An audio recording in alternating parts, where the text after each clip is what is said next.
history in America, with the hope that it will be a source of joy and inspiration to all the world.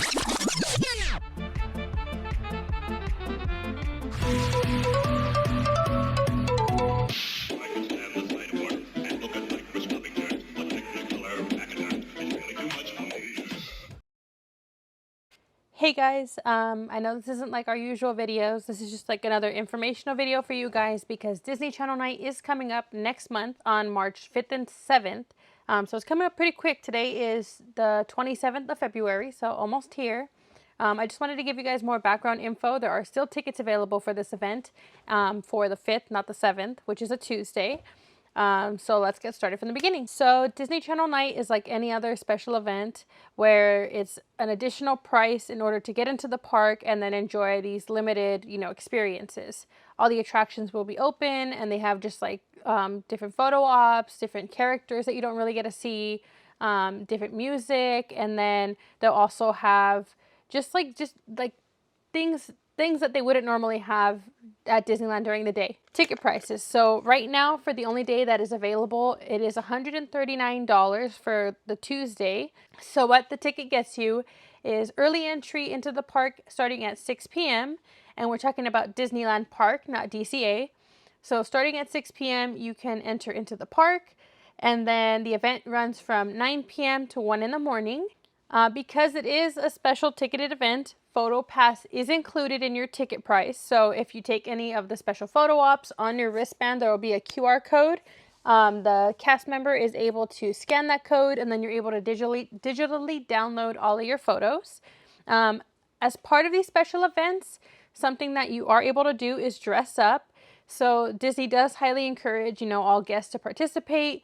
Just abide by their costume rules, such as like Oogie Boogie Bash, so no masks, no capes for adults that go below your waist. If you're going to wear a gown or a dress that has many layers, like it can't be dragging on the ground. There's a whole list on Disney's website if you want to look up costume guidelines. But the main one is pretty much like the mask, no pointy weapons, things like that. And then another rule for the whole costume is you're not allowed to pose for like other guests as a Disney character. You can take pictures with your friends and stuff, but just don't, start cueing people, I guess, like a normal character would. Next in this ticketed event, there is special food. So they do have 2 dining packages that are going to be happening, one at Riverbell Terrace and the other one is at Cafe Orleans. With these dining packages, you do get a couple of different things. I'll go ahead and put a screenshot here of what each one entails. So for the Cafe Orleans dining package, it would be 1 choice of entree, and I'll have them listed here, 2 choices of sides, and 1 dessert. If you choose to go with Riverbell Terrace, you're going to have an entree, a dessert, and a beverage. And these are all by reservation, so you have to check the Disneyland app and see if you can get a reservation for the special. It'll say special dining package, and then it'll say for Riverbell Terrace or Cafe Orleans. So as far as character experiences go, so at these ticketed events, you will see characters that you don't normally see in the parks. So this time around for characters, they're going to have Kim Possible, Baloo, King Louie, and Don Carnage all in one, Lilo, Stitch, and Experiments, Chip, Dale, and Monterey Jack, Darkwing Duck, Launchpad McQuack, Goofy, and Max, Rapunzel and Flynn Rider, Huey, Dewey, Louie, and Scrooge McDuck, and then Mickey Mouse and Minnie Mouse. And then they always note like all characters are subject to change, should any circumstances happen. So those are characters that you're all going to be able to meet. Again, all part of that ticket price. Another thing that they're going to have are different themed photo ops. So for the photo ops, they're going to have, so on the website it says, step into imaginative backdrops of some of your favorite Disney Channel original movies and TV shows, including the Disney Channel Wand ID. So, when they do the like, dun, dun, dun, dun, like that thing.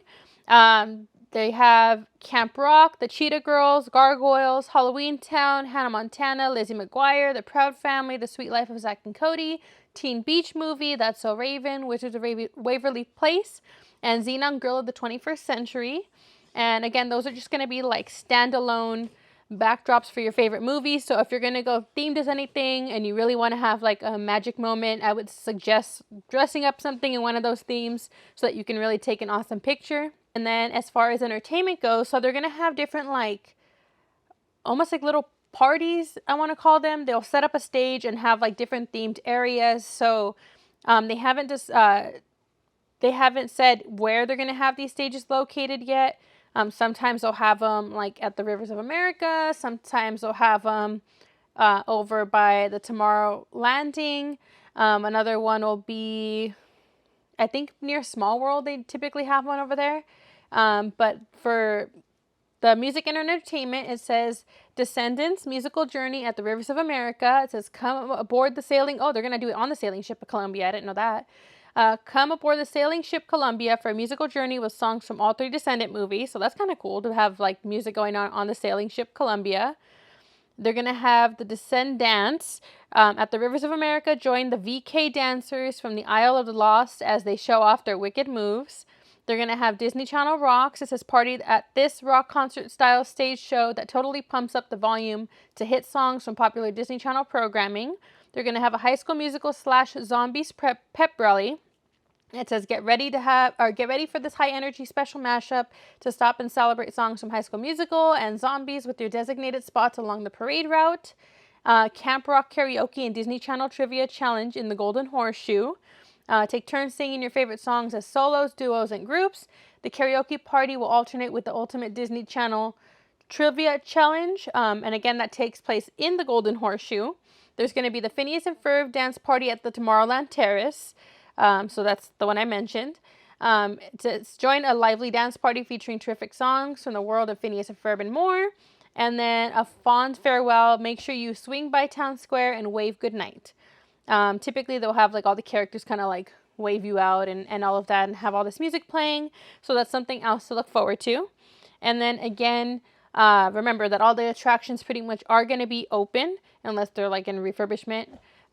So you can expect low wait times if that's something that you're interested in. Now, with these special ticketed events, I know a lot of people may have issues with like, is it actually worth the price? Or, I feel like everybody, to give you the most raw answer to how to approach these events is go into it knowing what you want to focus on. And we said this for Oogie Boogie Bash too. Like, go into it knowing what you want to do. If you're going to go decked out in a costume, and you want to do all these photo ops, dive into those photo ops and, figure out who you think is going to be the longest line for the characters, because that's the only way. That's pretty much how you're going to be spending your night. There's probably going to be like hour-long waits for some of these characters. If you want to do all the special food, because besides those dining packages, they will have special foods at the quick service restaurants and stuff. They typically do like a special cookie or a special hot dog, just like different things that they'll announce in the pamphlet later on. So that's something else. If you want to focus on the food, you can focus on the food. That's going to take up a good majority of your time.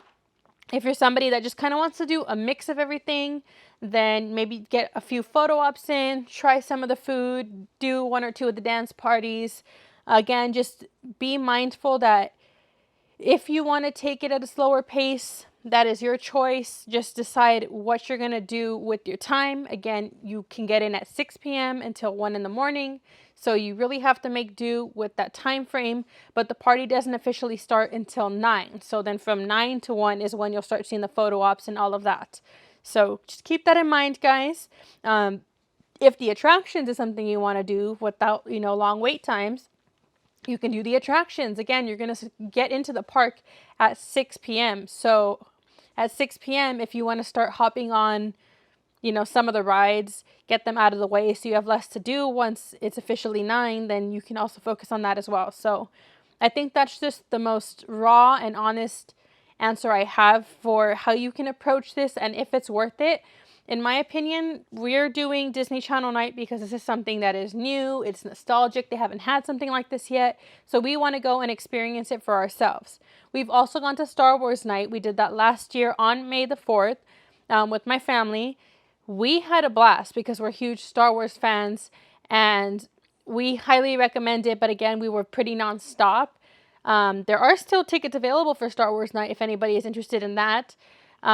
Would we go, or we're not going to go again this year just because we did it last year and I feel like it's still too new, and it's just, I saw Star Wars Night as more of like a first time experience. Maybe if I'm having withdrawals, maybe we'll go back in a few years. The only one out of the special events that I personally feel like I want to do every single year is Oogie Boogie Bash, but that's because I also love Halloween, and they always mix up the characters every year, and they have the trick-or-treat trails and all of that. So again, it's whatever you guys can relate to more, feel more comfortable spending that extra money on. And, you know, if you're somebody that's organized, then you're going to be the head person on this project, because you're going to have to figure out, again, where you're going to spend your time at the event. So in a nutshell, we went over what Disney Channel Nite is. We went over the ticket prices and the hours of the event, your costume rules. Make sure to click the link below, and I'll go ahead and include it for the official rules for the costumes for Disney. The way there's going to be special events, there's going to be special characters, the different dance parties, and attractions that are open. So thank you guys so much for watching. If you have any other questions, go ahead and leave a comment below, and I'll try to get back to you guys before the party. But if you guys are going on March 5th, we will see you there.